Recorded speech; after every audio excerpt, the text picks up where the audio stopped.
네, 안녕들 하세요. 오늘 토요일 날인데 또 이렇게 뵙게 돼서 반갑습니다. 어제 또 저녁에 오신 분들도 몇 분 계시고, 날마다 이번 주말을 완전히 망치겠네요. 망치는 건 아니겠지만. 오늘은 이제 2학년 두 번째 시간인데요. 2학년은 오늘 스테이지 2, 그다음 스테이지 3 두 개를 다루겠습니다. 그래서 먼저 첫 시간에 스테이지 2의 과제를 다루고요. 이제 남은 두 번째와 세 번째, 2차 시, 3차 시의 스테이지 3 내용을 가지고 다룰 겁니다. 선생님들께서는 지금 일단 스테이지 2 지도서를 먼저 펼치고 이제 들어주시기 바랍니다. 화면을 공유하겠습니다. 스테이지 2에서는 이제 단원 개관 부분은 이제 해설서를 보셔야 되고요. 그다음에 해설서에 이어서 학생용 탐구하기, 그리고 해설서 익히기. 해설서와 이 학생용을 왔다 갔다 이렇게 보는 거니까 두 권을 같이 펴시고 참여해 주시기 바랍니다. 스테이지 2는 중학교 2학년의 경우 연산인 다항식의 연산인데 좀 간단하죠. 시계 계산. 그래서 한 개의 중단원으로 편성되어 있습니다. 보다 간단한 표현. 사실은 이제 중학교에서는 요 단원이 2학년에서는 사실은 불필요한 단원입니다. 다른 데 사용되지 않죠. 이것은 왜 이렇게 됐냐면 이제 중3으로 당시 곱셈, 그러니까 곱셈 공식이 중3으로 올라가는 바람에 이상하게 떨어져 나온 이제 잔재죠, 잔재. 이렇게 보시면 되고, 그런 의미에서 이제 이것도 좀 지도를 좀 빨리 가도 되는 그런 단원이 되겠습니다. 그래서 우리도 그렇게 길게 다루지는 않았습니다. 이 단원의 핵심 지도 방향을 보겠습니다. 중학교 지수 법칙은 지수가 자연수인 경우만 다룹니다. 지수가 0, 그다음에 지수가 그다음에 지수가 유리수, 또 무리수, 실수로 가는 이런 부분은 고1에서 다루게 됩니다. 그러니까 고등학교 올라가기 전까지 중3까지는 0이 되는 역세 영제곱 같은 것도 사실은 다루지 않습니다. 그렇지만 또 뭐 부가적으로 가르칠 수는 있겠죠. 음해지수도 다루고 싶은 생각이 있겠지만 어쨌든 중학교육과정은 아닙니다. 그래서 사실 지수법칙을 굳이 이용하지 않아도 계산할 수 있어요. 그러니까 나눗셈, 곱셈 뭐 이런 거를 그냥 개수를 세서 할 수 있으니까 법칙이라 그래서 저는 이제 법칙을 수학에서 가장 나쁜 문제라고 법칙을 가르치는 거는 애들에게 쓸데없는 것을 많이 가르치는 거다. 정의 하나로 충분하면 법칙은 꼭 필요한 경우가 아니면 공식처럼 가르쳐서 애들이 외우게 하는 이런 쓸데없는 교육이라고 생각합니다. 그래서 법칙은 중요한 법칙이 아니면 법칙이라고 안 했으면 좋겠는데 온갖 것을 다 법칙으로 해서 이것도 지수법칙 이런 말을 고등학교 가서 했으면 어떤가 이런 생각이 드는데 어쨌든 여기서 지수법칙을 용어로 다루긴 하죠. 그래서 이제 좀 지수 계산을 좀 직관적으로 할 수 있다는 말은 그냥 몇 개의 예를 보고 하는 정도, 그 정도 충분하지 않느냐. 지수 계산을 하는데 이제 직관적으로 발명할 수 있도록 하는 정도. 교과서가 이제 다소 바로 제시하지만 아이들이 몇 개의 계산을 시키면 충분히 발명할 수 있는 그런 이제 기회가 되니까. 다만 이제 이 법칙을 문자를 이용해서 무리하게 표현한다 이런 말을 썼어요. 그러니까 문자식으로 너무 이제 법칙을 강하게 표현하고 있는데 그런 것보다는 아주 큰 수 또는 아주 작은 수를 계산하는 하나의 도구로서 소개하는 것이 좋다. 그러니까 문자식이 분명히 이제 교과서에 나오지만 그 문자식을 강조하기보다 수의 계산에 하나의 도구로서 아이들이 가볍게 받아들일 수 있도록 했으면 좋겠다는 것이 수학의 발견의 의도라고 보시면 되겠습니다. 그래서 2학년의 다항식 계산은 새로운 계산을 배운다 그런 것이 아니고 1학년에서 문자를 도입한 걸 연결해서 하는 식의 계산을 하는 연장선 정도에서 다룬다라는 겁니다. 실제로 이 단원에서 새로운 계산 법칙을 배우는 것은 없습니다. 분배 법칙을 복습하는 정도, 그리고 그걸 이용해서 시계 계산할 수 있도록 안내하는 그런 가벼운 단원으로 넘어가시면 어떤가. 근데 사실은 또 분배 법칙도 기왕 여기 언급되어 있는데 저는 분배 법칙 무지무지 싫어하는 사람이에요.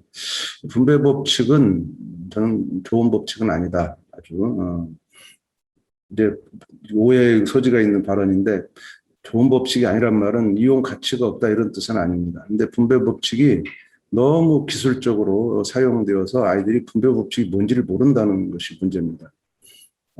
예를 들면 3n 플러스 1 이것이 3n 플러스 3이다 이렇게 가르쳐집니다.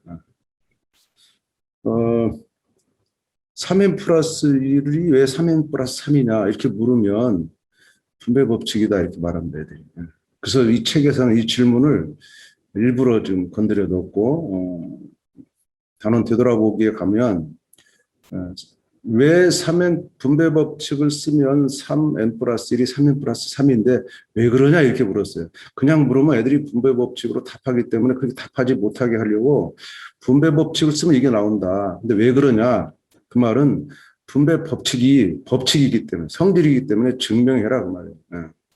이와 같이 수학에서 정의가 아닌 것은 다 증명해야 돼요. 증명하지 않는 것은 가르치지 않는 게 저는 좋습니다. 증명하기 어려운 것은. 물론 분배 법칙은 충분히 증명할 수 있습니다. 그래서 가르치는 건 당연한데 우리 책이 증명하지 않고 가르친다는 거예요. 중학교 1학년에서. 그래서 분배 법칙을 그냥 막 남발하는 것은 의미를 모르고 애들이 심지어 이 3n 플러스 1의 이 곱이 3n 플러스 3임을 설명하지 못해요. 분배 법칙이란 말 외에는 설명하지 못하고 있어요. 근데 분배 법칙은 그 근원 연결되는 개념이 뭐냐면 초등학교의 곱셈이에요. 곱셈.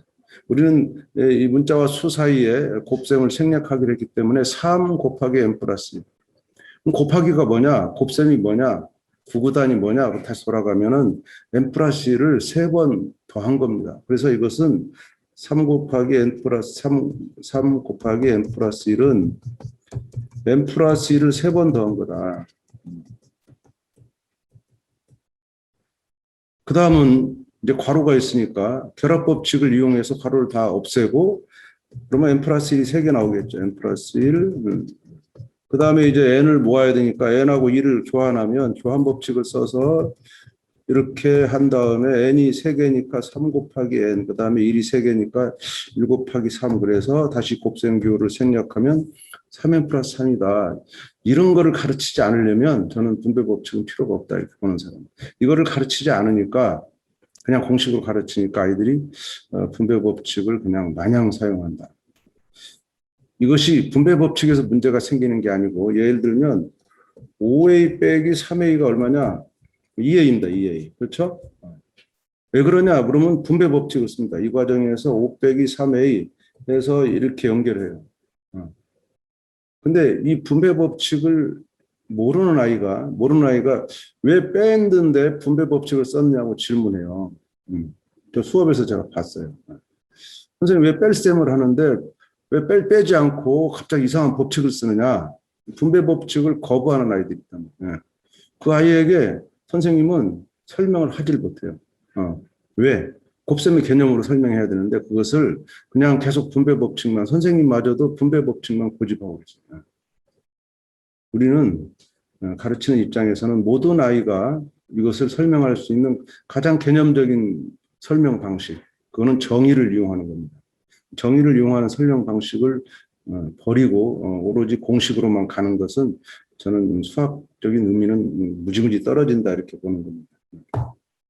자, 그러면 이제 학습 목표 상세화로 가겠습니다. 성취 기준과 핵심 역량을 섞었죠. 성취 기준은 딱 하나밖에 없어요. 지수 법칙을 이해한다.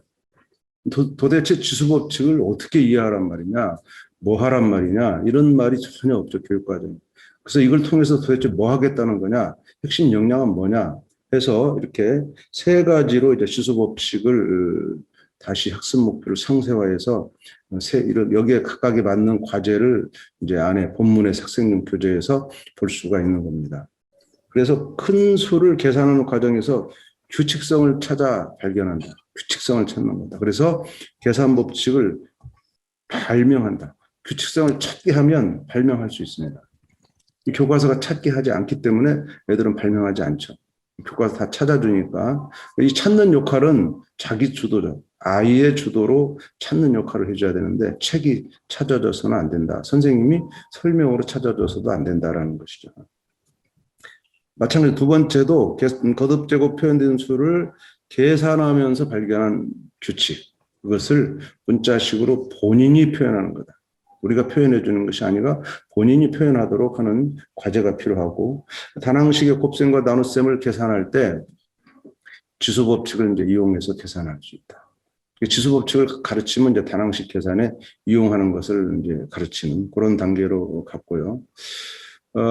교수학습 방법 및 유의사항 보면 지수법칙은 지수가 자연수인 범위에서 다룬다. 이 말을 넣은 것은 명예지수나 음예지수를 다루는 분들이 계시기 때문에 최소한 정도는 이 정도라는 것과, 그리고 다항식의 곱셈과 나눗셈을 하는데 필요한 정도로만 다룬다라고 했습니다. 다항식의 나눗셈에서는 다항식과 다항식 나눗셈은 고등학교 과정입니다. 고1 과정이고, 다항식을 단항식으로 나누는 거. 이것도 그냥 모든 다항식을 그냥 단항식으로 나누면 되는 게 아니라 반드시 몫이 다항식이 되는, 이것이 분수식이나 유리식이 나오는 이런 경우는 다루지 않는다라고 되어 있습니다. 이게 분수식이나 유리식이 되면은 이제 고등학교 1학년에 유리함수를 다루는 겁니다. 그래서 단항식의 몫이 그냥 단항식으로 나눈 몫이 그냥 다항식으로 되는 경우만을 다룬다 이렇게 생각하시면 되겠습니다. 잠깐만 제 스피커를 좀 조절해 볼게요. 그 잡음 들어가시죠. 자, 지금은 제 목소리는 들리시나요? 그럼 됐습니다. 컴퓨터 녹음기를 껐습니다. 그 다음에 핵심 발문 두 가지가 있어요. 거듭제곱으로 표현된 수를 계산할 때 찾을 수 있는 규칙은 무엇인가? 규칙을 찾으라는 거예요. 규칙은. 그 다음에 단항식의 곱셈과 나눗셈 과정에서 교환법칙, 결합법칙, 지수법칙을 어떻게 적용할까? 그러니까 단항식의 곱셈, 나눗셈의 계산 문제를 푸는 게 목적이 아니고, 그 문제는 교환법칙과 결합법칙 그리고 지수법칙을 적용하는 것이 목적이라는 거예요. 그래서 문제를 풀고 나서 내가 무슨 법칙을 적용했나를 되돌아보는 것이 상당히 중요한 과정이 되겠습니다. 자, 그럼 이제 교과서 본문으로 들어갑니다. 지수법칙을 여러 개가 있지만 이제 지수법칙을 중에서 나눗셈에 관한 것을 하나만 다루도록 하겠습니다. 이것은 이제 교과서에서는 지수법칙 3이라 그래서 다루고 있는데, 잠시 저 바깥에 이 장사 소리가 크게 들리죠? 예. 이 지금 마이크 성능이 좋은 걸 쓰다 보니까 저런 소리가 다도 들어가겠네요. 예. 산에 가서 녹음해야 되는데 길거리에서 하다 보니까. 네, 제 목소리가 큽니까? 저 바깥에 그 아저씨 목소리가 큽니까? 괜찮아요? 비슷비슷해요? 아이고, 큰일 났네. 그 아저씨가 언제 지나가실까? 선택적 집중, 예, 감사합니다. 제 목소리가 더 크게 들려야 정상입니다. 예.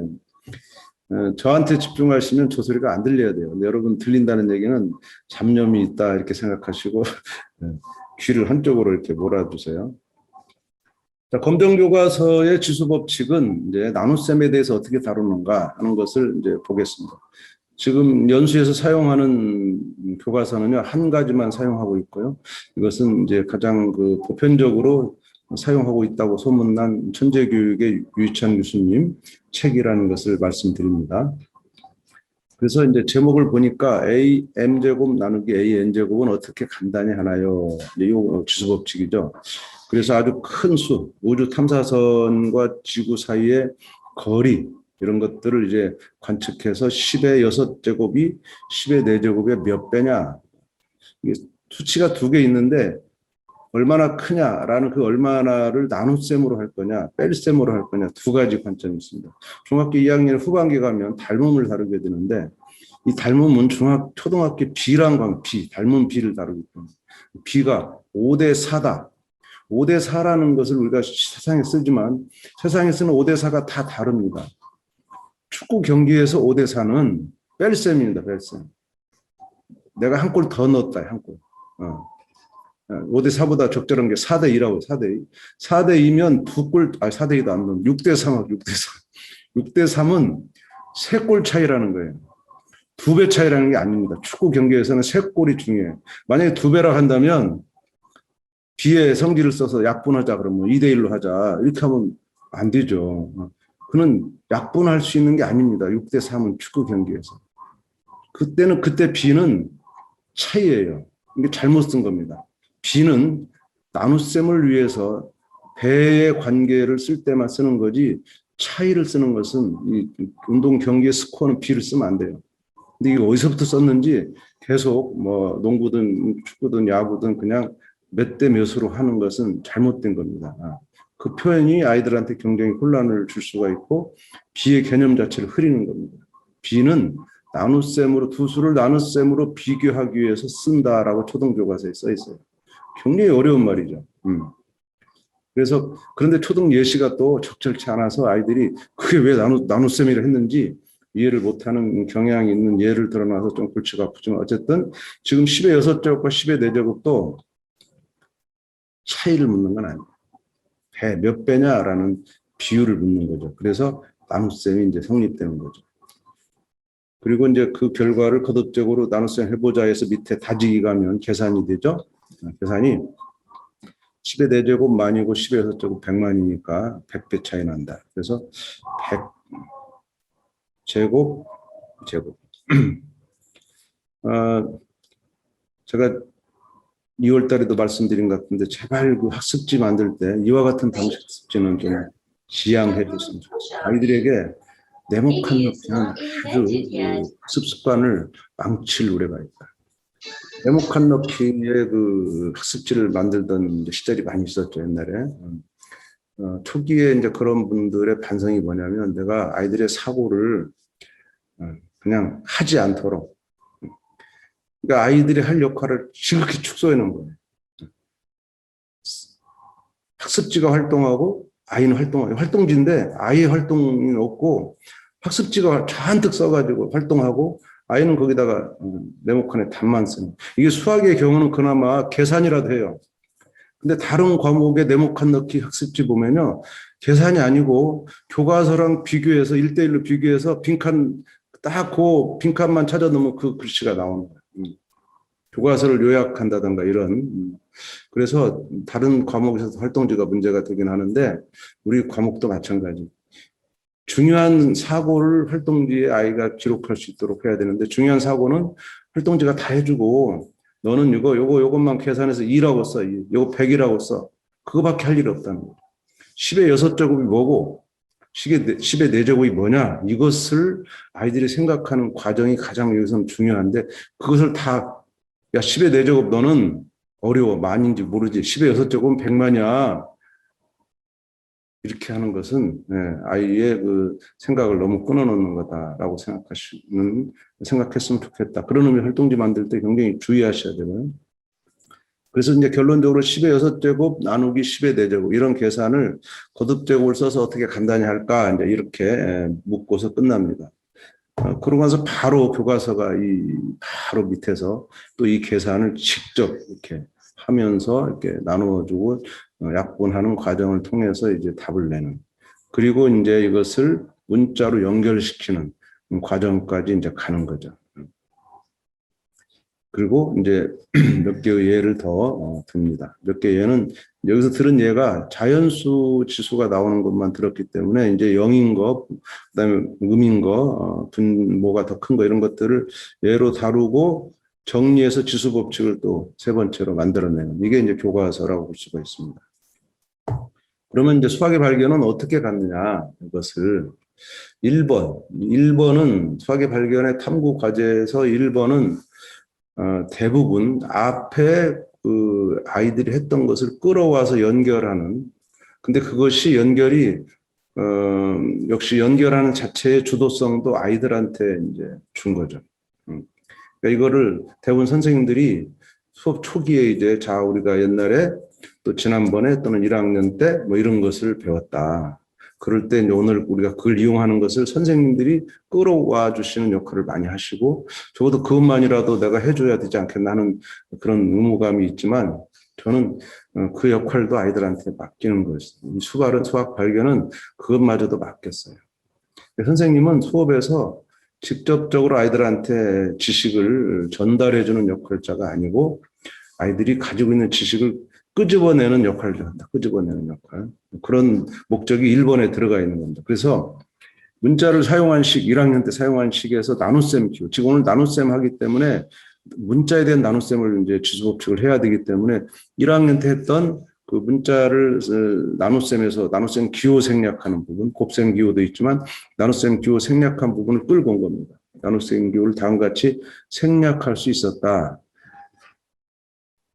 그때 여기에 사용된 원리를 설명해라 라는 겁니다. 이 과정을 설명해라.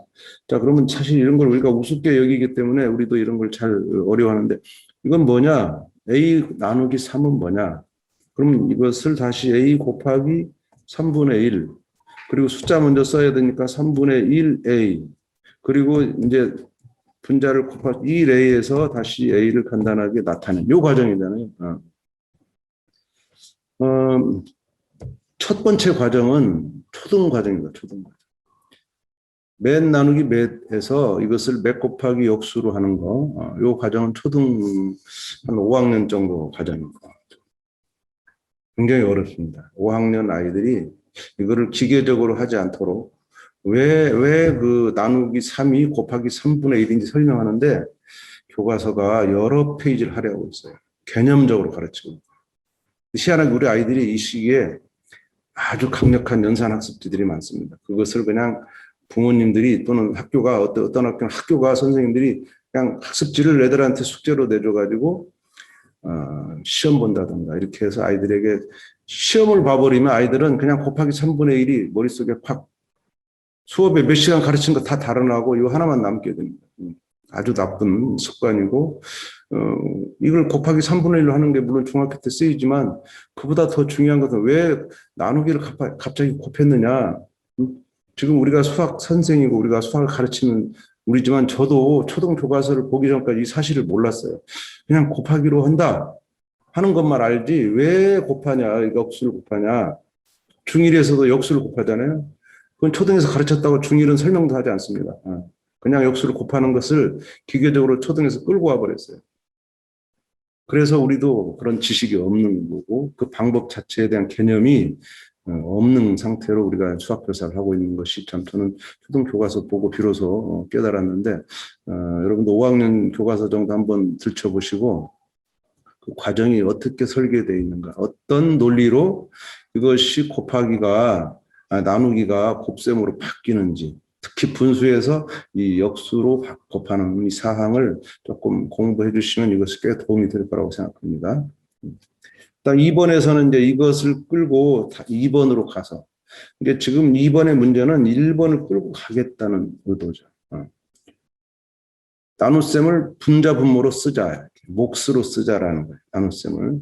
초등에서 나눗셈은 3가지 정도 용도가 있습니다. 나머지를 구하는 나눗셈이 있고, 그냥 몫으로 구하는 분수로 쓰는 그런 나눗셈이 있고, 또 이제 연산의 역할을 하는 나눗셈 이런 여러 가지 얘기를 하는데 지금 이 상황은 몫으로 나누기를 분수로 써서 표현하는.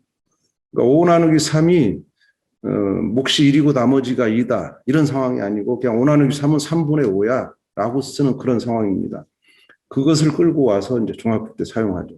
나머지 개념, 그 다른 나눗셈의 개념은 중학교로 오지 않고 초등에서 끝나지만 이 부분이 이제 중학교로 연결되는 나눗셈이라고 보시면 되겠습니다. 그래서 이런 것들을 이렇게 이제 분수로 A의 8제곱분의 A 12제곱 이런 식으로 표현하는 세 가지를 잘 보면 A라는 문자와 X라는 문자를 섞어 썼어요. 그러니까 이것은 똑같은 문자를 쓰지 않은 이유가 이제 있겠죠. 왜냐하면 X만 쓰다가 나중에 A를 보면 애들이 이상하다고 느낄 거고 여기서 왜 X와 A 막 섞어지면 애들이 헷갈릴 거라는 그 헷갈림을 지금 경험해야 다양한 상황에서 아이들이 뭐 Y도 쓸 수 있고 B도 쓸 수 있는 그런 상황이 되지 않을까 하는 것과 뭐 3개 쓰는 이유는 대개 다 어느 책이든 3가지 분자가 크냐 분모가 크냐 지수의 크기를 가지고 이제 유형을 나눴다고 보시면 되겠습니다.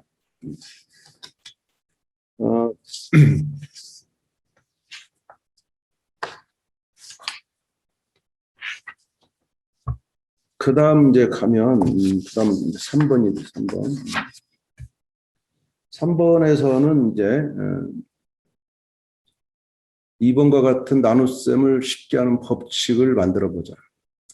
이제 이게 법칙을 만드는, 교과서로 말하면 이상을 정리하면 다음과 같다 하는 부분을 그 역할 역시 아이들한테 주고 어설프지만 정리해보게 하는 그런 것이 필요한데 지금 이 단계는 완벽한 지수 법칙을 아직 하는 것은 아니고 그다음 문자를 뭐 쓰긴 했지만 그런 그 지수의 문자를 쓰진 않았죠. 수치로 된 미슨 문자를 썼지만 지수를 m이라든가 n이라든가 이런 쓰지 않고 숫자 가지고만 이제 정리하는 겁니다.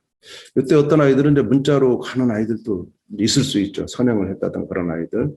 하지만 이제 아마 그런 애들이 조금 어색할 겁니다. 왜냐하면 예시된 문제들이 다 숫자인데 지 혼자 문자를 사용하고 있는 것도 좀 어색하게 보이지 않을까 생각이 들고요. 어쨌든 나눗셈 하는 법칙을 우리가 m이나 n을 써서 이렇게 하는 것까지는 안 가도 괜찮다라는 거죠. 안 가도 괜찮다.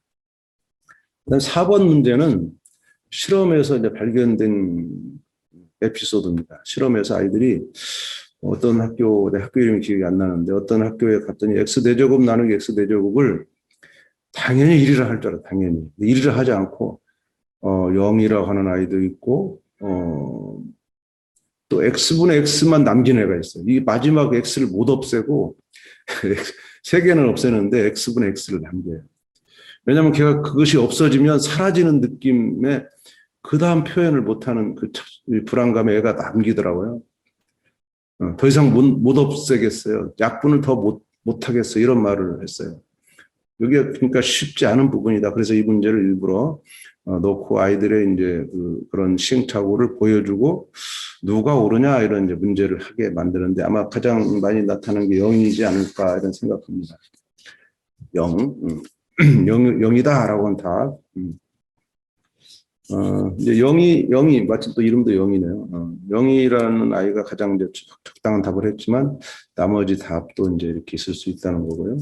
5번에 가면 이제 이거를 아직 일반화하지 않았지만 이제 말로 또는 수치로 된 지수 법칙 가지고도 아이들이 한번 해봐라.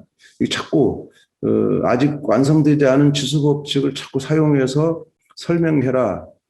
그걸 원리라고 표현하고 하는 것은 원리를 만들어가는 과정, 그 만드는 주체를 아이들로 삼기 위한 과정이라고 보시면 돼요. 그래서 이렇게 계산 법칙을 자기들이 직접 해보는 그런 과정으로 이해하시면 되고요. 해설서를 한번 볼게요. 해설서는 나눗셈의 원리를 이용해서 지수 법칙을 발견한다. 이 나눗셈이라고 하는 것을 철저히 가져오는 거예요. 나눗셈의 원리는 아까 이제 1번 첫 번째 문제였죠. 그걸 통해서 지수 법칙으로 연결하자 이런 것이고 고등학교에서 정수 지수를 확장하면은 이렇게 이 부분이 이제 지금 오늘 다루는 부분이 한 줄로 쓰이죠. 그냥 m 빼기 n 이렇게 해서 음의 지수를 다루지만 중학교는 불가피 이렇게 분리된 세 개의 표현으로 갈 수밖에 없다는 것. 아마 이제 선생님들 수업 가보니까 이거를 그냥 표현하시는 분도 있어요. 그런 경우에 충분히 음의 지수나 영의 지수를 이제 설명하는 과정이 필요하긴데,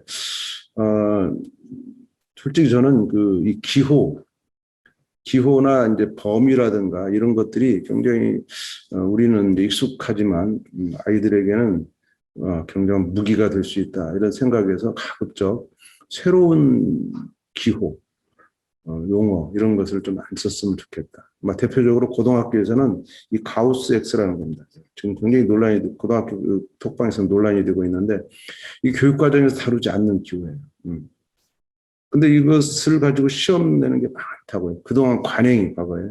그래서 여전히 선생님들이 이 기호를 쓰고 가우스 이 기호의 뜻이 뭐다 거다 정의를 해주죠. 그러면 될 거 아니냐 하지만 그 정의 자체가 아이들한테 주는 충격이 대단한 거를 생각지 않는다. 우리 입장에서는 정의만 주면 되는 거죠. 그렇게 말하면요. 사실 대학에 있는 그 엄청난 용어를 갖다 써고 그냥 거기다 정의 주면 다 되는 것으로 말할 수 있어요. 이 엄청나게 교육 과정이 늘어나는 겁니다. 그래서 교육 과정은 용어와 기호마저도 다 학습 요소로 명백하게 제시하고 있어요. 이건 제시되지 않은 기호를 쓰는 것은 교육과정 위반이고, 심지어 대학별 고사, 대학에서 보는 농구술 고사, 농구술 고사에 이 기호를 쓴 대학이 선행교육규제법 위반으로 적발돼서 정원 감축을 당하게 됐어요. 근데 중학교에서도 이런 기호를 쓴다든가 고등학교 내신 시험에 이런 기호를 쓰는 거는 대학에서도 못 쓰게 하는데 굉장히 위험한 일입니다. 기호를 함부로. 그래서 이 지수법칙도 음의 지수나 영의 지수를 쓰는 것 자체는 편리함을 위해서 좋고 아이들에게 잠깐만의 그런 어떤 이제 비전을 보여주는 건 좋지만 이것을 전적으로 사용하는 것은 상당히 주의해야 될 필요가 있습니다. 예상 답안의 경우 이제 뭐 예를 들면 1번의 내용을 아까 제가 설명드렸는데 이 부분을 좀 자세한 게 이렇게 짚어서 아이들한테 가는 것이 어떤가 이런 생각이 좀 들고요. 학생 예시 한 페이지 더 넘기면요. 제가 이제 좀 스캔을 잘라와서 한 페이지 들어가지 않았지만 그 다음 페이지, 이 부분은 그 다음 페이지입니다. 그 다음. 이게 다음 페이지 48쪽 보시면 학생 예시가 있어요. 이 부분만 좀 한번 설명해 드릴게요. 이제 아이들이 이 학생은 지수끼리 계산을 합, 곱, 사, 분배로 이렇게 표현하였다. 그런 애들이 있습니다. 자세하게. 그렇게 했는데, 약간의 이제 에러가 있죠. 그런데 이제 또 다른 애들은 또 분류를 하지 않은 애들이 있을 수가 있고, 다양한 표현이 이제 나타납니다.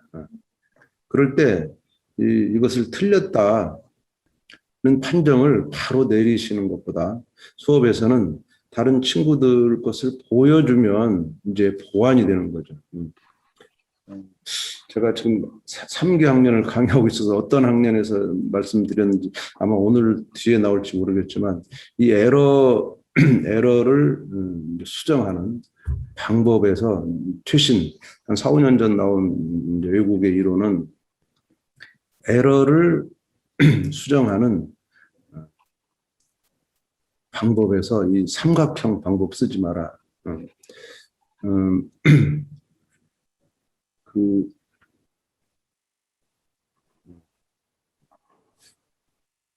갑자기 제 용어 생각 안 나는데 미국 밑에 그러니까 저쪽 대서양 쪽에서 어떤 물체가 사라지는 그 삼각조가 있죠. 삼각형. 그게 무슨 바다죠? 바다 이름이 생각이 안 났어요. 버뮤다. 버뮤다. 버뮤다 삼각형. 에러 정정의 버뮤다 삼각형이라는 이론이 있습니다. 이게 정식 교육학 용어입니다. 에러 정정. 수학에서만 쓰는 건 아니고 모든 과목에서 에러 정정의 버뮤다 삼각형. 에러를 삼각형으로 정정시키면 버뮤다 삼각형이 된다. 사라져버린다. 아이가 사라져버린다. 라는 겁니다. 자, 교사가 있고요. 학생이 있습니다. 학생 1, 2가 있어요. 학생 1이 에러를 범했어요. 그럴 때 교사하고 이제 1대1 관계로 이 에러를 해결해야 되는데 대부분 교사는 그 학생을 이용해서 에러를 수정하지 않고 제3의 학생을 시켜서 그 아이를 고치려고 합니다. 이럴 경우에 이 최초의 에러를 범한 아이가 사라져버립니다. 그 아이가 수업에서 소외되고 이후에 다시는 질문하지 않는다. 어떤 학생이 질문을 했어요. 질문했는데 선생님 이렇게 하면 안 됩니까? 질문했는데 틀렸어요. 그럴 때 그 아이가 틀린 것을 스스로 인식할 수 있는 제3의 질문을 던져서 그 아이가 맞아요. 제가 이 부분 좀 잘못한 것 같아요. 몇 마디 이렇게 시간을 끌면 그 아이가 사고를 하면서 고쳐나가는 것이 가장 좋다라는 이론입니다. 그런데 우리는 그 과정을 전혀 안 거쳐버리면 그 과정을 거치려는 노력을 하다가 영 해결이 안 되면 우리가 제3학생을 이용하는 방법이 있는데 그때는 삼각형을 그려도 되는데 그냥 다짜고짜 질문하자마자 그래 누가 내 생각 어떠냐? 뭐 제3애가 틀렸다 하는 그 순간에 이것은 폭력이다라는 거. 그래서 다른 아이들을 개입시키지 말라. 그 아이의 잘못을 정정하는데 최대한 교사가 그 아이의 마음을 다스리면서 애를 상처받지 않는 범위로 최대한 이렇게 조금씩 걔를 도와가면서 그놈이 스스로 해결할 수 있는 데 가는 게 가장 좋은 거다. 근데 그게 잘 안 되는 경우에 조금 생각을 하게 하고 조금 이제 발전 정도 됐는데 더 이상 도저히 안 되겠다 판단할 때 제3의 학생을 끌어들여서 이제 걔를 가르치게 할 수 있는데 초반 조치가 대단히 중요하다. 초기 조치가. 그것을 말하는 이론이 에러 정정의 버뮤다 삼각형의 이론이 한글로 치면 안 나오고 영어로 쳐야 되는데 버뮤다 트라이앵글 오브 에러 체킹인가 뭐 이렇게 돼 있습니다. 그래서 친구들하고 같이 이게 교실이라는 것은 애들이 있기 때문에 선생님이 혼자 처리할 필요가 없습니다. 아이들을 이용해서 비교시키는 과정이 정정의 과정인데 애들이 직접 걔를 틀렸다고 지적하는 게 아니라 여러 개 애를 보여주는 것으로 이 아이가 다른 아이들의 그런 풀이를 자기 스스로 인식하면서 고쳐나가게 하는 그런 방법이라고 보시면 되겠습니다. 수업 노하우로 이제 가보시면 수업 노하우에서는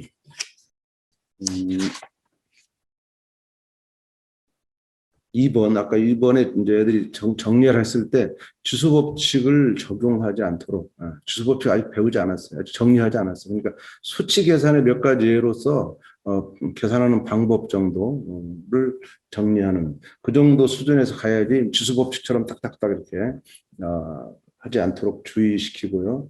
여기서는 아직 지수법칙을 이용하는 단계가 아니라 지수법칙을 발견하기 위한 과정. 아직 이 과정에서 지수법칙 발견하지 않습니다. 발견하는 과정에 있는 거다라고 생각하시고 현재 이 수업의 위치를 좀 판단하셔야 되고요.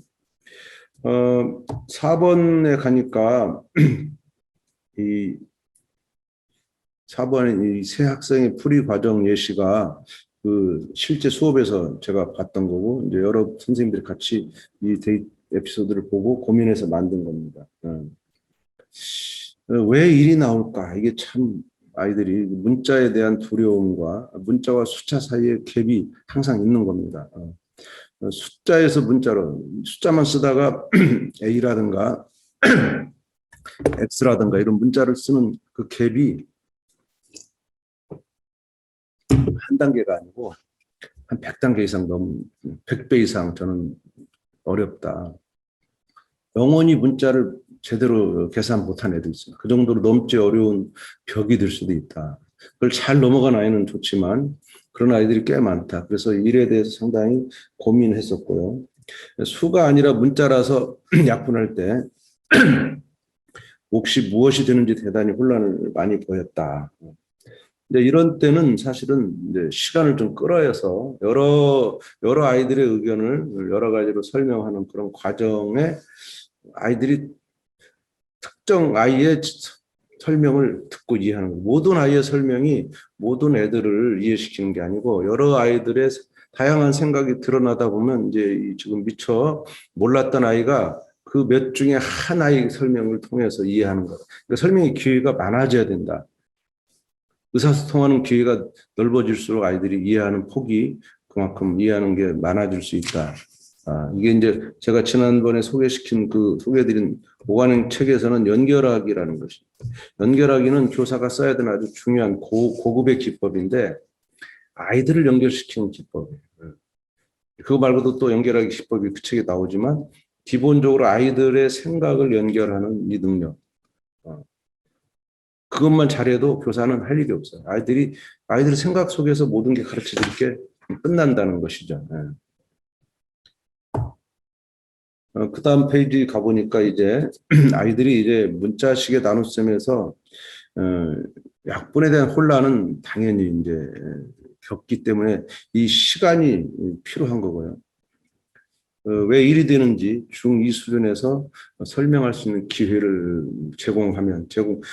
여러 아이가 이제 주장할수록 아이들에 대한 이제 인식, 아이들의 설득력이 커지는 거죠. 교사 혼자서 이것을 아주 잘 설명한다 그래서 아이들은 그 한 가지 증언만 가지고 이해하는 게 아니라 쟤도 그렇고 쟤도 그렇고 여러 아이들이 같은 톤으로 또 좀 더 다양한 방식으로 설명할 때 다른 아이들에 대한 설득력의 폭이 훨씬 넓어질 수 있다. 근데 혼란이라는 것은 사실은 피하면 안 됩니다. 혼란은 많이 시켜야 된다.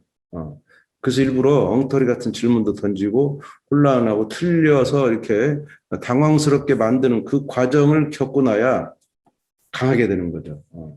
우리 속담인지 서양 속담인지 모르지만 비 온 뒤에 땅이 더 굳어진다. 이런 말이 있잖아요. 근데 그 비가 없이 땅이 굳어지지 않아요. 그냥 마른 햇볕으로 땅 말리면 갈라지기만 할 뿐이죠. 비가 온 뒤에 땅은 훨씬 더 단단하게 되고 그런 땅은 이제 갈라지지 않죠. 그래서 아이들이 겪을 수 있는 혼란을 최대한 예상해서 그런 문제를 던져주고 그런 상황이 발생하면 더 막 혼란시켜서 교사가 어떤 결정을 내려주지 않고 이렇게 그 혼란 속으로 아이들을 계속 끌고 가는 이런 상태가 굉장히 좋은 수업이 될 수 있다 이런 말씀을 드릴 수가 있습니다. 자, 그러면 이제 그 두 번째 문자식을 간단히 하는 그 다항식 계산 쪽으로 넘어갈게요. 지도서 54쪽이네요. 54쪽 보시면 다항식의 덧셈 뺄셈의 원리를 이해하고 계산할 수 있다. 성취주입니다. 다항식의 덧셈 뺄셈 연산 쪽으로 넘어왔어요. 그래서 다항식과 다항식의 곱. 이게 다항식 곱하기 다항식은 이제 중3 과정이죠. 여기서는 단항식 하나만 있고 다항식에다 곱하는 그런 분배 법칙을 쓰는 과정. 그리고 또 반대로 나눗셈도 다항식 나누기 단항식 이렇게 두 가지만 다루게 됩니다. 여기에 가장 중요한 목적은 핵심 발문은 식을 최대한 간단히 나타낸다. 그러기 위해서 우리 사실 1학년 때 곱셈마저도 생략했어요. 나눗셈도 생략했어요. 근데 여기서는 또 이제 동량 정리나 이런 것을 통해서 또 그런 것도 1학년 때 했지만 여기서도 그런 걸 해가지고 곱셈, 나눗셈 또는 덧셈, 뺄셈 이런 것들을 하게 되는 거죠. 자, 그런 목적으로 이제 들어가 보겠습니다. 당시 곱셈, 나눗셈에 대한 검정 교과서를 보니까 분배 법칙을 쓰고 있습니다. 당연히 이제 분배 법칙 쓰는 거죠. 그래서 단항식 곱하기 다항식 이렇게 하는 거고 이런 하나의 예시를 통해서 분배 법칙 하는 것은 사실 중1에서도 좀 다룬 부분이 있어가지고 간단하게 넘어갈 수 있는 것 같아요. 전개한다라는 용어가 나오고 그 예제로 이제 이런 것들을 바로 풀어보게 하는 이것이 현재 교과서라고 보시면 됩니다. 수학의 발견은 전개의 뜻부터 이제 시작한다. 전개라는 것이 뭔가 해서 중1의 이 분배 법칙, 이 문자로 된 분배 법칙이 중1 교과서에 다루고 있어요.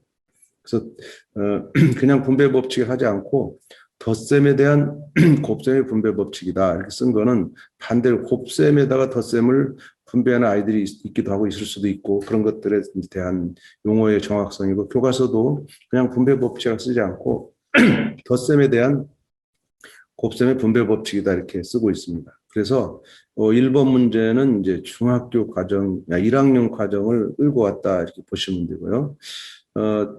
그중에 이 두 개의 예시는요 가장 아이들이 힘들어하는 부분. 갑자기 음의 부호가 맨 앞에 이렇게 나온다든가 또는 이제 분수로 된 이러한 이게 다 분배 법칙입니다. 이 분배 법칙의 표현인데 분배 법칙처럼 안 보이는 거죠. 왜냐하면 앞에 이 음의 기호만 있지 여기 1이 생략돼 있지만 그것을 이제 애들이 인식하지 못한다든가 3분의 했지만 이게 분수가 아니고 곱하기 3분의 1이야. 그래서 그걸로 분배된다든가 이런 계산. 정확하게는 이제 이걸 다시 곱셈 기호를 부활했을 때 이렇게 이제 빼내야 되는 이런 문제가 있죠. 또 이것도 앞에다 뭐 3분의 1을 써도 되고 나누기를 해도 되고 이걸 어떻게 하면 좋을까요? 2a-4 나누기 3 이렇게 먼저 해야 될까요? 아니면 뭐 3분의 1 곱하기 2a-4 뭐 이렇게 할 수도 있고 이 과정은 조금 이제 혼란스럽네요, 저도. 그렇게 해서 이제 분배를 하는 그런 것을 한번 이제 써먹는 이런 문제가 되겠습니다. 그래서 그런 것들보다 조금 발전된 이제 음의 1이 아니고 음의 2라든가 뭐 이런 것들. 그리고 이제 분수도 여러 개 있는 이런 형태. 이번에 보니까 네 개가 있지만 네 개 중에는 분배 법칙을 한 번만 사용하는, 아마 이 두 개는 한 번만 사용하는 걸 거예요. 여기는 바로 분배하는 거고요. 이거는 동량을 정리하는 과정에서 이제 분배 법칙을 사용하는 그런 건데 3번이나 4번은 괄호 앞에 다시 지수가 있는 것을 두 개 엮어놨어요. 그러니까 이거는 분배 법칙을 우선 푸는데 전개하는데 한번 써야 되고 나중에 동량 정리할 때 또 한 번 써야 되는 두 번씩 이제 분배 법칙을 쓰는, 이건 한 번씩 쓰는 예시로 보시면 되겠습니다. 그래서 그런 걸로 좀 구분해서 볼 수 있는 이제 안목이 있어야 될 거고, 이렇게 분배 법칙을 좀 더 많이 아이들이 경험을 한 다음에 전개를 정의합니다. 수학의 발견은 정의 늦추기, 철학 중에 하나가 정의를 늦추는 겁니다. 정의하는 것을 빨리 하고 바로 그걸 이용해서 다른 것을 문제를 해결하는 그 과정이 기존 검정 교과서라고 한다면, 수학의 발견은 정의를 최대한 늦추고 정의 앞에 정의 이전의 활동을 강화시켜 놨어요. 그래서 정의를 아이들이 갑작스럽게 느끼지 않고 몇 개 활동을 하다 보면은 이게 이런 거였구나라고 하는 그 필연적으로 정의가 될 수밖에 없는. 그러니까 정의를 하고 싶게 만드는 그런 것이 정의 앞에 활동들입니다. 이것들을 대부분 다 해놨어요. 정의를 갑자기 들어간 부분이 한두 개 있는데 그거는 그렇게 하지 않아도 충분한 데는 정의에 대한 활동이 없어요. 아마 중학교 1, 2, 3학년 전체에 그런 정의는 두세 개 정도밖에 없을 겁니다. 나머지 정의는 다 정의 앞에 탐구 활동을 최소한 하나 내지는 두 개를 다 했어요. 그렇게 하고 나서 한참 지나서 정의를 하게 됩니다. 정의가 늦어질 때의 장단점이 있겠죠. 정의가 늦어지면 그다음 문제 푸는 이런 그 활동이 줄어들 수 있겠죠. 정의가까지 가는 게 길어지면 그 과정에 엄청난 사고가 필요해요.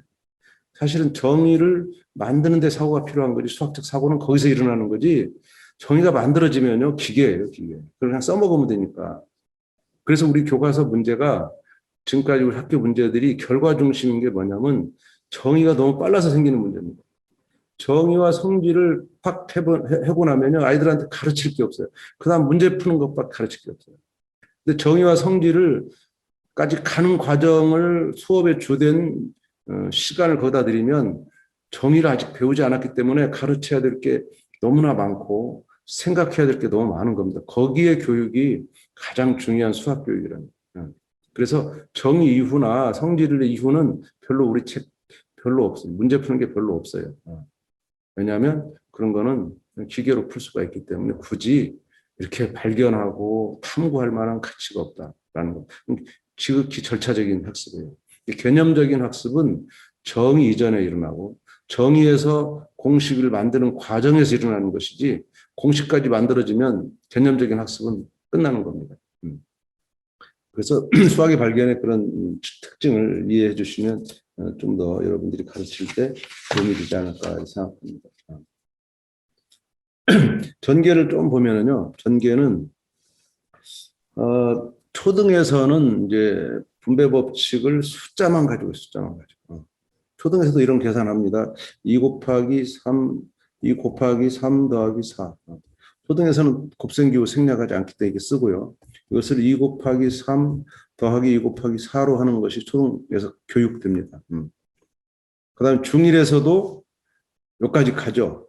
아직 소화 문자에서 문자를 쓰기 전까지는 분배 법칙이 먼저 나오니까 그때도 중1에서도 이 수에 대해서만 쓸 수밖에 없어요.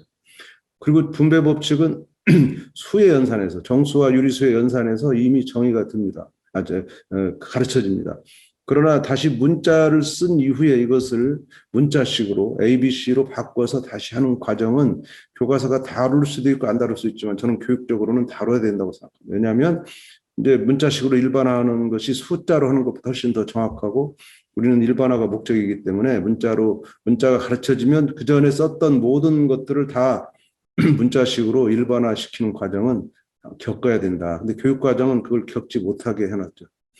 교육과정은 한 번 앞에서 정의한 것 또 정의하면은 교과서가 탈락되는 사유에 해당됩니다. 그래서 못하는데 여러분은 수업에서 커버해 주는 것이 굉장히 필요하다.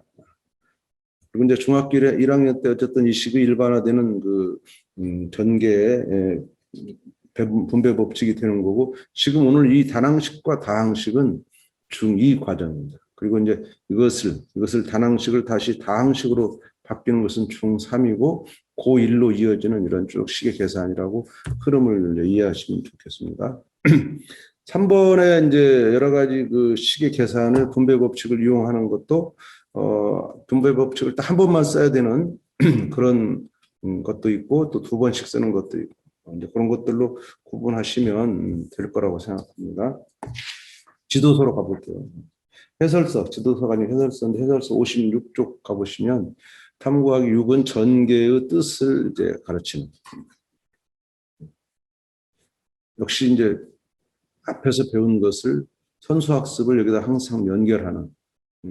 수학의 발견은 개념 연결이 굉장히 큰 중요한 테마입니다. 그래서 항상 이전 학년에 또는 이전 단원에서 배운 분배 법칙을 이용해서 하기. 그 말은 뭐냐면 오늘 배우는 것이 갑자기 분리되어서 나온 것이 아니고 아무것도 아니야. 1학년 때 배운 거 거기다가 이만큼 숟가락 하나 더 얹혀서 이렇게 이해할 수 있도록 아이들한테 학습 부담을 줄이기 위한 거죠. 제가 이제 언젠가 썼던 글 중에는 개념을 연결하면 이제 1과 2라는 두 개의 개념을 배우는데 이 둘을 연결하지 않으면 얘한테는 개념이 두 개가 되는 겁니다. 두 개. 근데 이걸 연결하면 1.1개다. 1.1개. 그러니까 두 번째 개념은 첫 번째 개념의 차이만 발견하게 하면은 첫 번째 개념으로 그냥 새로운 개념이 아니다. 그래서 1.1개의 개념을 만든 아이와 이 두 개의 개념을 만든 아이가 있는데 이렇게 계속 개념이 더해져 가면 학년이 올라갈수록 아주 머리가 아파질 거다. 근데 이렇게 개념을 1.1, 1.2, 1.3 이런 식으로 이제 10분의 1 정도로 개념을 줄여서 기억 속으로 이렇게 개념을 연결시키면 그만큼 아이가 똑같은 개념을 가지고 있어 머리가 편할 것이고 이렇게 또 연결된 거는 꺼내기가 굉장히 좋습니다. 그래서 개념 연결하는 게 대단히 중요한 학습인데 우리나라 교과서가 이 개념 연결을 굉장히 소홀히 하고 있어요. 그 수학의 발견은 반드시 꼭 지면을 할애해서라도 이 개념 연결을 꼭 하고 넘어가는 그런 방식으로 했다. 교과서도 복습이 없는 건 아닙니다. 근데 그 복습이 대부분 어디냐면 맨 앞에 한두 페이지 할애해가지고 그냥 그걸로 전체 한 단원 개념을 다 그냥 끝내버리는데 그게 아니고 오늘 당장 지금 배우는 이 개념의 선수학습이 오늘 필요한 것이지 보름 전에 배운 것으로 애들이 연결을 못하는 거죠. 그래서 그날 바로 즉흥적으로 즉시적으로 연결하는 것이 수학의 발견의 특징이고요. 3학년 3번은 다항식 전개와 이제 관련된 과제인데 이 다항식 전개 역시 분배 법칙으로 설명할 수 있는 겁니다. 그러니까 1학년 때 분배 법칙은 전개의 기본이고 이것은 중 고등학교 다 올라갈수록 똑같은 분배 법칙을 벗어난 더 좋은 원리는 없으니까 이걸로 모든 전개를 한다. 그래서 이렇게 복습을 한 거고요.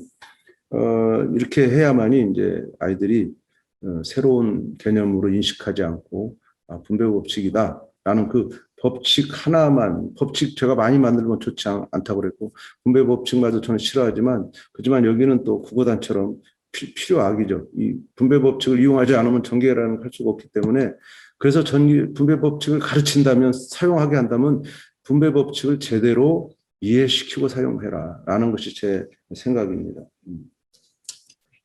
예상 답안을 가볼까? 예상 답안 보면 다들 설명을 했는데 뭐 이런 거죠. 이제 이제 이렇게 이런 것들을 이렇게 정밀하게 풀어주시는 것이 필요합니다.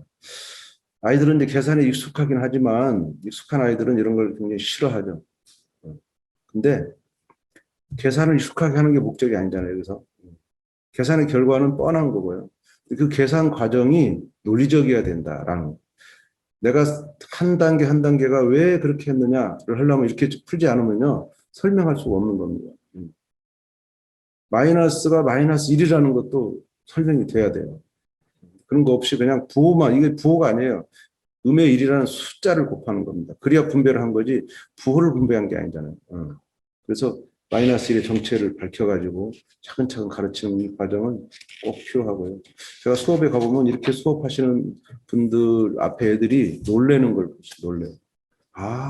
저거구나. 근데 그냥 하면, 그냥 그거네. 라고. 재미없어요.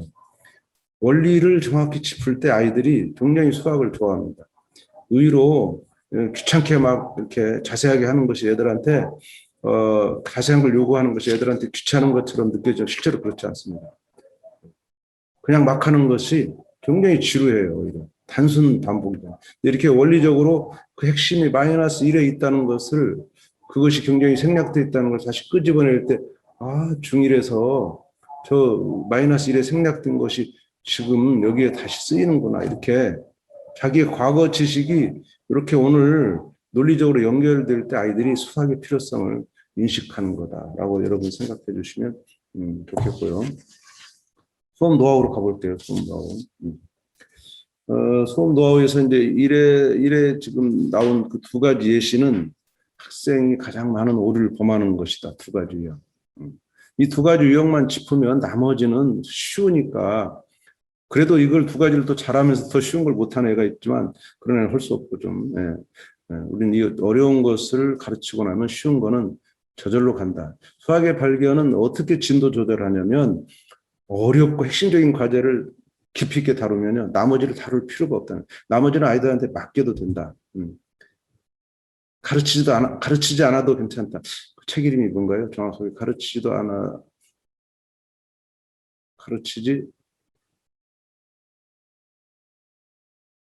저자는 부산 사람인데, 갑자기 저자도 친한 사람이에요. 네? 가르침 없는 배움이란 책이 두께가 약 300~400페이지 엄청나게 두껍고 가격도 2만 원 넘어가는 책이 한 권 있습니다. 부산의 과학 선생이고 지금 이제 선생하지 않지만 가르침 없는 배움, 가르치지 않아요. 근데 애들이 배운다는 거예요. 그 책도 한번 여러분 꼭 읽어볼 걸 권합니다. 가르침 없는 배움. 저자는 영원히 지금 갑자기 기억이 안 나는, 다음 시간에 저자 알려드릴게요. 그래서 이렇게 과학에도 내용이 많잖아요. 그 중에 뭐 지진 하나만, 그것도 교사가 가르치잖아요. 지진 하나에 대해서 애들한테 책임을 주고, 뭐 특정 애한테 책임을 주고 조사 발표를 시켜서 그 애가 수업을 1시간 끝내면 뭐 이 교사는 개입도 하지 않아요. 그래서 애들이 원하는 것만 가르쳐도, 교과서의 3분의 1만 가르쳐도 아무 문제 없다. 가르침이 없지만 나머지는 저절로 배우는 거다라는 수학의 발견도, 지금 우리 교육과정상 이 책이 교육과정을 다 다뤄야 되기 때문에 우리가 교육과정상 다 했지만 탐구하기 절반만 가르쳐도 괜찮아요. 내가 안 가르치면 애들이 못할 거다. 그런 불안감 갖지 마세요. 내가 탐구하기 1번을 정확하게 하면은 2번이 아이들이 똑같은, 거기서 뭘 느끼냐면 깊이 있게 공부하는 것에 대한, 깊이 있게 생각하고 원리적으로 논리적으로 하나씩 엮었더니 다 되더라라는 그런 경험을 만들어주면요, 탐구하기 2, 3번 안 해도 돼요. 그 4로 넘어가서 2, 3번은 안 해도 된다. 아니, 안 해도 된다가 아니고 너희들 스스로 할 수 있다. 숙제로 내주라는 뜻이 아닙니다. 2, 3번은 탐구 안 하고 교과서 가지고 공부해도 애들이 교과서를 충분히 개념적으로 공부할 수 있는 힘이 있다는 겁니다. 굉장히 제가 어려운 말씀을 드렸지만 그런 지경을 경험하시면 정말 진도에 대한 부담, 가르치는 것에 대한 불안감을 해소할 수 있습니다. 여러분이 100을 가르칠수록 애들은 100을 모른다는 걸 생각하셔야 돼요. 내가 하나를 가르칠 때 99를 애들이 알 수 있다는 자신감을 가지셔야 돼요. 2학년은 1학년 때 이제 시행착오를 겪으면서 개념에 익숙해졌을 것이므로 그것을 여기서는 다시 한번 이제 끄집어내서 이 정도로 하면은 명확하게 분배 법칙을 이해시킨다. 분배 법칙을 깊이 있게 이해하는 것이 지금 이제 항이 늘어나는 것에 대비가 되는 겁니다. 분배 법칙만 그냥 겨우 이해하는 것은요, 항을 늘릴 때 응용 능력이 떨어져요. 깊이 있는 사고만이 응용 능력이 강해지는 겁니다. 이에 3, 4의 경우 학생들이 분배 법칙을 사용하면서 부호를 잘못 결정하는 오류가 보이기 쉬운 거다. 그런 것들을 일부러 집어넣었어요. 그리고 실제로 이제 오류 예시도 있죠.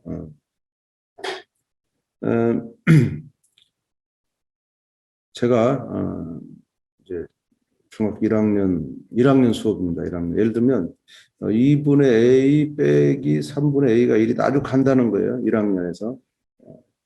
A가 얼마냐? 1차 방정식이죠. 1차 방정식에서 이제 이렇게 분수 개수나 소수 개수를 조금 어려운 데 다루게 되죠. 선생님들은 100% 이것을 어떻게 가르치냐면 곱하기 6, 양변에 6을 곱해라. 등식의 성질을 사용해서 빨리 분수를 없애라. 강조하시고 그 선생님 그 수업에서 강조하셨어요. 그리고 이 문제를 풀게 했는데 아이들 풀이를 제가 쭉 이렇게 점검해 봤어요. 놀랍도록 6을 곱하지 않습니다. 아이들은 뭐 하는지 아세요? 통분해요. 통분. 그래서 6분의 3a. 뭐 6을 길게 쓸 수도 있고 3a 빼기 6분의 2a는 1. 선생님들 풀이에서는 이런 풀이가 안 나타납니다. 바로 그냥 3a 빼기 2a는 6 이렇게 가야죠. 이렇게. 왜 차이가 날까? 제가 그날 썼던 글에는 통분의 위력이 등식의 성질은 엄격하게 말하면 초등에서 사용하고 있지만 중학교 1학년 교과서가 정식으로 다룹니다. 등식의 성질, 양변에 같은 것을 더하거나 빼거나 곱하고 나누어도 같다라고 하는 그 글이 명시적으로 나타나는 중1이 처음이에요. 초등에서는 5학년 때 통분을 배워요. 제가 참 3살 버릇이 무섭다라는 거죠. 먼저 이 식을 다루는 먼저 배운 게 통분이에요. 그래서 그 애들이 통분 쓰는 것 보고 지금 제가 들은 예는 아주 간단한 예지만 이보다 훨씬 복잡한데도 그놈의 분모를 안 없애고 통분을 계속해요. 그러다가 이제 틀리죠. 통분하면 틀릴 가능성이 굉장히 많습니다. 안타깝지만 어쨌든 그런 아이들이 있다는 것과 적어도 중학교 1학년 올라오면 이제는 등식의 성질을 명확하게 좀 모든 등식을 다룰 때 성질이 가장 중요하다는 그거. 근데 이것이 왜 안 생길까? 이 중학교 1학년 이제 방정식 배울 때는 생겨야 되는 왜 안 생길까? 저는 등식의 성질에서 지도가 좀 문제가 있다. 그 등식의 성질이 깊이 있게 그냥 공식적으로 방법만으로 이렇게 가르쳐지고 있다라는 건데 안타까운 장면이죠. 정혜숙 선생님 올려주셨는데 성종규 선생님 맞습니다. 예. 예. 성종규 선생님은 이제 저랑 비슷한 또래고요. 저랑 같은 철학을 가지고 친한 친구는 아니지만 과목도 다르고 멀리 서울과 부산인데 경험이 비슷하더라고요. 만나고 싶기도 한데 제가 일부러 만나지는 않았는데 참 가까이 하고 싶은 그런 분인데 지금은 이분이 지구과학 전공해서 그 광물 채집을 다니면서 그 광물 회사를 만들어서 학교에다가 광물 표본을 파는 사업을 하는데 광물이 그냥 보통 광물이 아니고 정말 학교 교육에 필요한 광물을 자기가 만들어서 이렇게 하는 그런 일을 하고 있다고 저한테 얘기했는데 이분 철학이 아주 좋습니다. 이분 2권의 책을 제가 다 읽었는데 가르침 없는 배움보다 그전에는 과학교사 교과서를 버리다 이런 책이 있어요. 교사가 교과서를 버려버렸어요. 교육과정을 그러면 교과서를 버렸다는 얘기는 교육과정을 누가 그날 공부할 걸 누가 결정하냐? 아이들이 결정합니다. 아이들이 교육과정을 쭉 다 하겠어요? 안 하죠. 진행하고 싶은 것만 해라. 그리고 1년을 보낸 뒤에 애들을 체크했어요. 이 과학책에 나온 것 중에 모르는 게 있나? 없다는 거예요. 나는 지진만 가르쳤는데 애들이 지진이 아니라 다른 현상까지도 다 이해하고 있다라는 겁니다. 그 대신 지진은 전문가 수준으로 깊이 있게 가르쳤다라는 거예요. 아니 가르친 게 아니라 그 아이들이 깊이 있게 이해할 수 있도록 교사하고 활동을 시켰다라는 거죠. 자, 엄청난 분인데 어쨌든 그런 경험을 좀 말씀드리고요. 오늘 그 첫 시간에 2단원을 우리가 몇 개의 과제로 다뤄봤는데 여기서 한 10분 정도 쉬고 3단원을 이제 다음 시간에 다뤄보도록 하겠습니다. 3단원 내용이 많아서 아마 2시간으로 쪼개야 될 것 같은데 저도 12시까지 최대한 끝내고 오후에 또 2시부터 3학년 해야 되기 때문에 12시까지는 이제 끝내도록 노력할게요. 자, 10분간 지금부터 쉬도록 하겠습니다.